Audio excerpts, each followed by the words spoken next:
Ayan, luto na yung ating masarap na ukoy. Yan, nagawa na rin ako ng sausawan dyan. Sarap niyan. Sandali lang yung gawin. Ay, papakita ko yung aking dyan pagluto. Yan, ito na yung ating... Ayan. Yan na yung nagawa nating ukoy. Ang sarap niyan.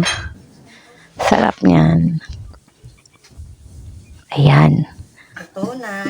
Tikman na natin ang ating nilutong ukoy kung ano ang ating nagawa, kung masarap ba o hindi. Naayos pa yung camera para makita nyo yung aking mukha. Excited na akong tikman yung niluto ko.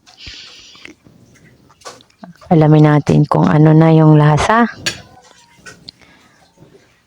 Ayan, sausawan yan, may sibuyas, saka konting tuyo para mas malasa yung ating ginawang ukoy. Ayan, kain na. Ang sarap. Ang sarap po niyan, ang sarap, grabe. Pwede nyo to gawin para matikman nyo at matutuwa yung mga anak niya. Pwede na siya pang merienda, pwede din siyang pang ulam. Ang sarap niya talaga. Ilan ang naubos ko dyan. Papakita ko na yung aking paggawa niyan. Tara, samahan nyo ako. Panoorin natin ang instruction kung paano ko yan ginawa. Pwede natin gawin yan.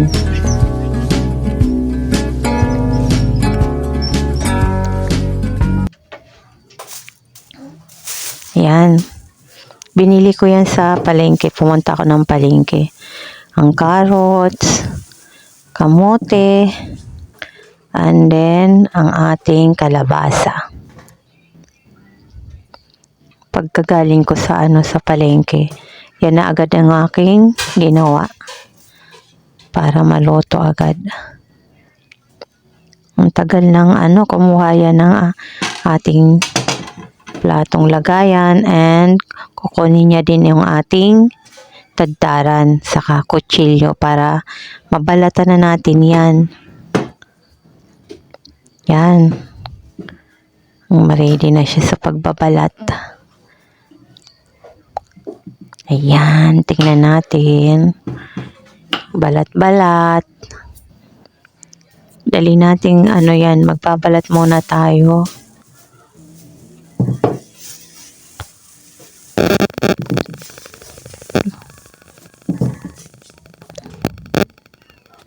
Bakit naulit ang ating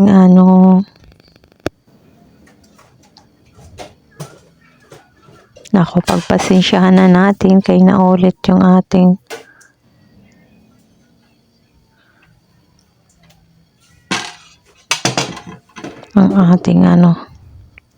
ang ating paka-edit ng ating video.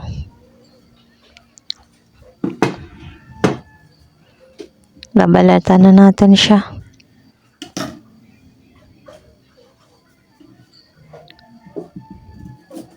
Hindi pa ako masyado mag-edit, kaya marunong mag-edit, kaya pagpasensyahan nyo na. Ayan, isa pa yung pambalat ko na halos hindi ko na magamit kasi sira na yata. Kaya kutsilyo na lang yung aking ibinalat. Pagpasensyahan nyo na talaga. Hindi ko talaga siya inalis para kakaloka yung aking lang, diba? Kutsilyo na lang yung binalat ko. Kasi nga hindi ko na magamit ang pambalat. Grabe.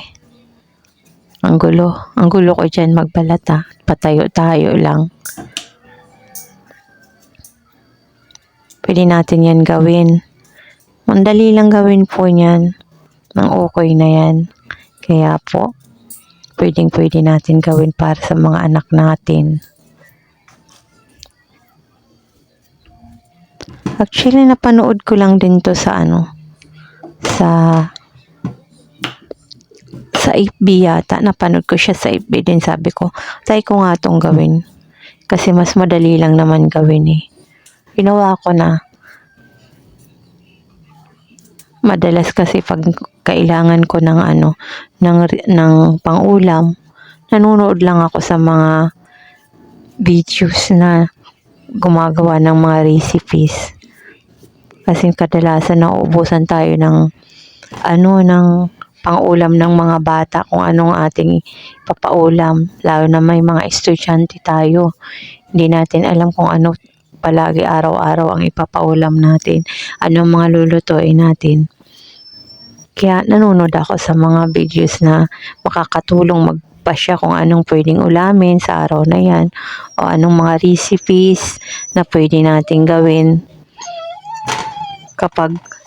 kapag wala tayong maisip na pang-ulam ng mga anak natin. Hindi po talagang araw-araw. Hindi po talaga araw-araw may naisip tayong mga sarili nating ulam. Kaya need po talaga natin laging may mapanood na pwede nating mga ideas na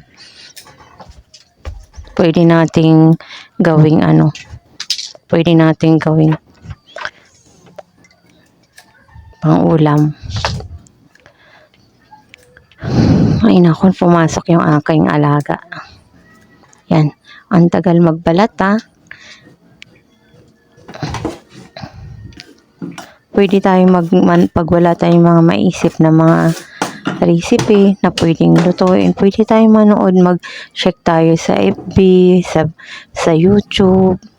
Kasi ang dami ang daming pwede nating panoorin na mga ideas o kaya pagluluto na mapanood para makapagluto tayo ng pang-ulam natin.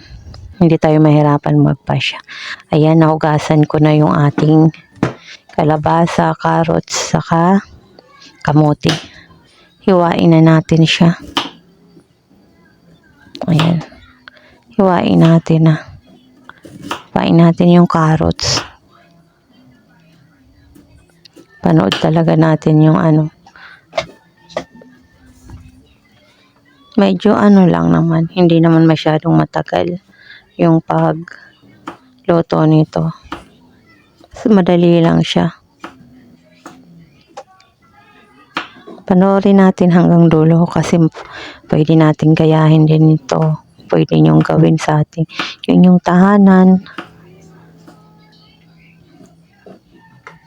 Hiwain natin ng mga maliliit lang. Parang paghiwa ng sa pansit lang. Para hindi masyado malalaki. Para pag niluto siya, medyo crispy siya. Isa pa pala yung nakapa-crispy kahit malamig na yung lalagyan natin siya ng Kwarto mo. ng yelo. Ilang pirasong cubes lang para kahit maano na siya, malamig na crispy pa rin yung ating recipe na ginawa. Hindi naman kailangan maraming ingredients to. Sandali, konti nga lang Tas may recipe ka nang magagawa agad sa ganyang sa ganitong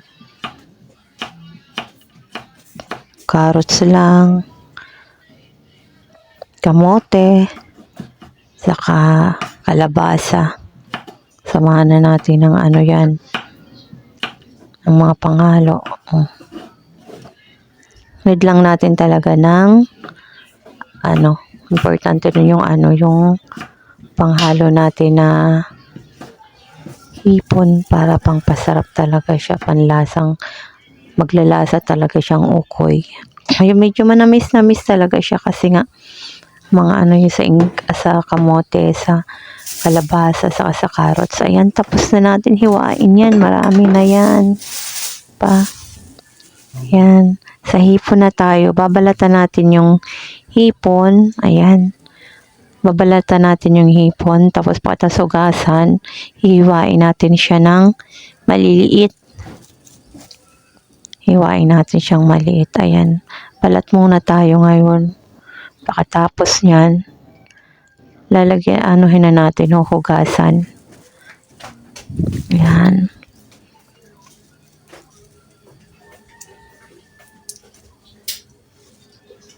Ba, balat-balat muna tayo. Kakatawa, hindi ko pa masyadong ang pag-i-edit. Hindi pa ako makapag-fast forward. Sobrang hindi ako magaling sa sa pag-i-edit. Hindi pa ako masyadong marunong. Still learning pa rin talaga ako. Bago na yung aking YouTube channel po. Bago na, hindi na yung, kasi nagka-problema dun. Tapos nagawa ako ng panibago. Kaya pangatlong post ko pa lang to sa YouTube ko na bago. Hope na yung mga makakapanood nito, baka pwede nyo naman akong i-subscribe. Masaya na po ako. I-subscribe nyo ako. Ayan. Hugasan muna natin.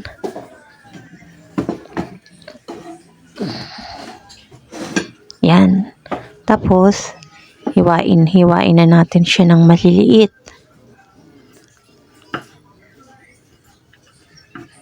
Hiwain natin siya ng maliliit. Yan, ganyan. Para po pag hinalo natin siya, talagang sasama siya sa natin, sa mga Luna. carrots na yan. Carrots sa kamote sa Luna. Yan. Lapit na yan. Simpleng recipe lang yan, okoy. Pero talagang ang sarap, saka masustansya pa. Saka magugustuhan ng yung mga anak natin kung hindi man natin mapakain yan ng mga ganyang gulay, mga sa ganitong paraan, mapapakain natin sila kasi sa ibang paraan na pagluluto ng ganyang klaseng pagkain. Ayan. Yan na, itlog yan. 2 itlog lang yung ihahalo ko. Ayan. Diyan ko sana siya ilalagay sa na yan. Diyan ko sana siya hahaluin. Kaya nilagay ko sana siya dyan. Kaso nga, maliit pala siya.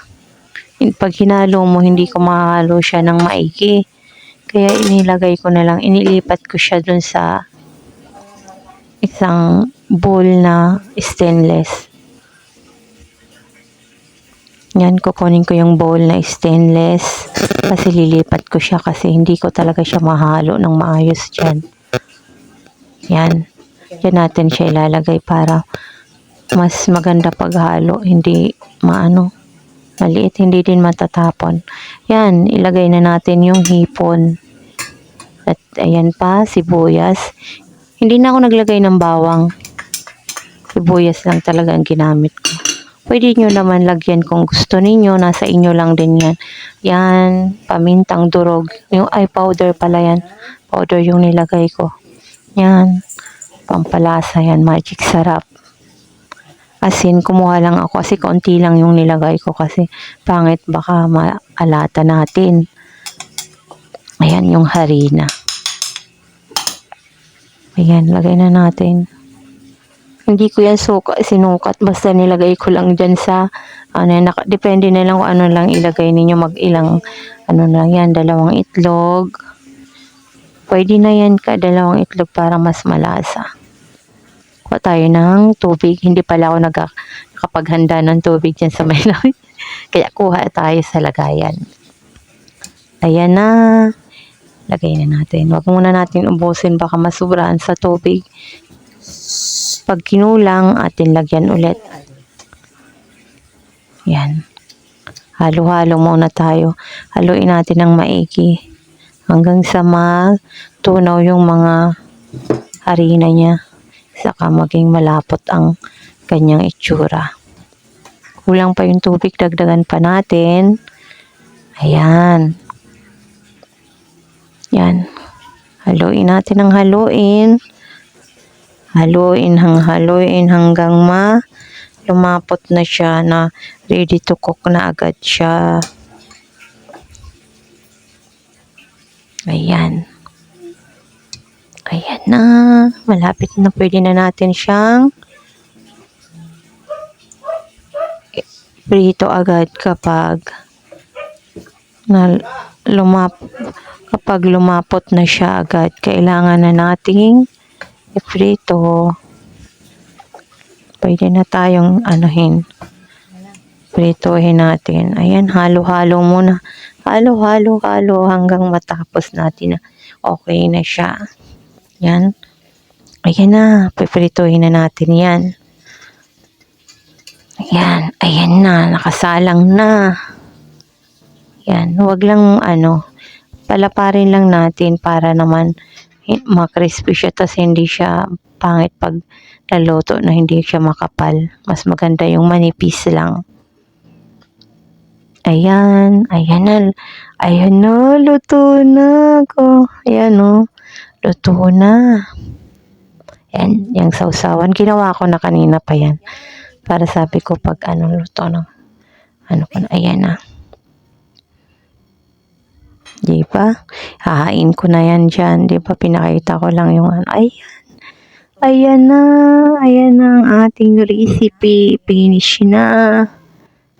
Husgahan na natin yan. Pwede na natin siyang tikman. Ayan na. Tikman na natin yung ating recipe. Ayan na. Ayan. Kuha tayo ng isa. Yan, sausawan. Pinakita ko pa para suka lang yan, saka konting toyo, saka sibuyas. Ayan. Ang sarap talaga dyan. Ang sarap niyan. Ayan na nga yung kinain ko. Di na kumain ng kanin. Yan na lang. Ang sarap niya.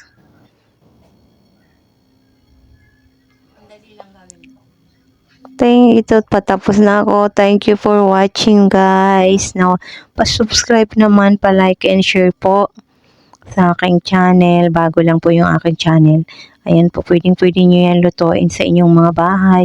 Kung wala kayong mga ginagawa. Madali lang po yan. Hindi tayo gagastos ng malaki.